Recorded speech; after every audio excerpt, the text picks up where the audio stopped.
thoughts on Pinterest to begin with? What do you think? Look, my hope here is that Pinterest might be a model for other kinds of pricing. So there is a tsunami of companies that are going public this year, more than 200 of them. Many of them think they have very high valuations. At least the public seems to think so. Pinterest value theirs below the last round of funding. And my hope is that the public has been dying for more tech IPOs for a long time. They're going to get them this year. That tsunami might satiate that desire a little and put some downward pressure on prices. I think Pinterest was very, very smart the way they did their pricing. Yeah, to that point, Jay, we just had Tom Forte from D.A. Davidson on earlier in the show, and he's putting a neutral rating on Pinterest because even though the price is going to be lower that they're listing at for the IPO versus their last funding round, he still thinks it's expensive. How do you see it, whether it is Pinterest or whether it is some of these other big names that are coming to market? Well, with Pinterest on a fully diluted value, it's got a valuation of about 15 times revenue. And was just pointed out, they only get about $3 per active user per year as compared with Facebook's $25 per year in revenue. I'm looking at some stats from you, Jay. Over 60% of over 7,000 IPOs from 1975 to 2011 had negative absolute returns after 5 years. Has that trend continued? And given the fact that some of these names are so much more mature than IPOs we've seen in the past, do you think that's going to change the data? Well, for tech stocks, yes. But on the other hand, a lot of IPOs are biotech stocks.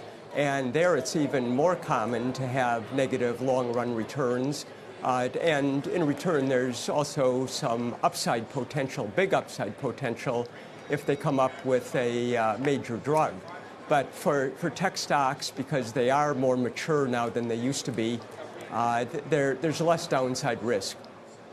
Yeah. But, Professor, right now, I'm not sure your statistics are that startling. I mean, it doesn't really imply that the IPO business is a failure. Most startups in general, over time, aren't that successful. They fall down. This is sort of the normal course of events in the do-or-die world of stock investing. Can we make any general conclusions about this? And can you respond to my idea that Pinterest was very smart in pricing below the last round of funding, because that's going to attract people who are at least looking for what they think is a more attractive valuation?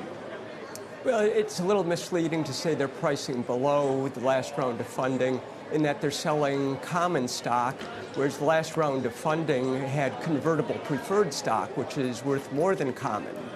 So this is very typical. In fact, it's universal with venture capital-backed companies. Jay, what do you make of this nascent trend of direct listings? I mean, you had Spotify last year. Now it looks like Slack is going to list that way as well. Could this be a new way for retail investors to get involved, or a new way for these companies to IPO that might be a little more dynamic? Yes, I think it's mainly going to be a niche for some well-known companies that aren't desperate to raise cash. So, for instance, I don't think biotech companies are going to be doing this. But for well-known companies, it's a way of reducing the too expensive cost of going public. Jay, Lyft, we've been updating people on a daily basis. It's now below 56 at one point today. That's almost, we're talking nearly 40% off of the all-time high. At what point do you call this a disaster?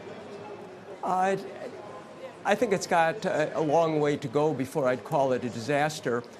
Before it went public, everybody expected the stock to be very volatile because there's so much uncertainty about how the future is going to play out for Lyft and for Uber.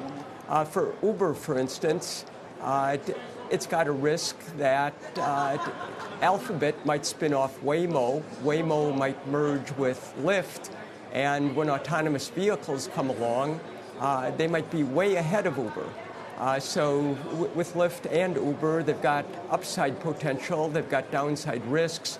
These are not going to be stable stocks. Yeah, Bob, to that point, I mean, when you look at Lyft performing the way it has since it went public, do you think that's sort of tempering and setting the stage for some of these other companies that are going to go public? I think Lyft is a one-off here. If you look at the performance of the rest of the IPOs, and I basically divide it into everything after Levi Strauss, the overall performance has been fairly good. This has been a notable misstep, and I attribute it to the pricing. This is why I keep going back to that whole issue. Professor, if we can get one more thought about this dual class structure, we've often debated this here. Your own research indicates that dual class structure stocks were not that common 20 or 30 years ago. There were very few in the 80s and 90s, and I think your own data indicates last year there was almost 30% of the tech stocks had a dual class structure. Is this a problem at all for you? Do you find that it's an issue? I do, because I want some say in how the company is governed, but a lot of people don't seem to care that much. Well, I agree with you that it is an issue. As long as investors apply a discount that's appropriate, the market should be pricing things appropriately. Since Uber is going public without dual class stock, it's going to be able to get a little higher price than it otherwise would. But wait, Uber had a dual class structure, remember, and prior to 2017, as I recall, and they changed that specifically because of the behavior of the CEO at that time. So this goes to my whole point. They were worried about what was going on, and one of the reforms they put in there was the abolition of that dual class structure. Uber no longer has that. I'm in complete agreement with you that if Uber hadn't done that, there would have been more concern and a bigger discount.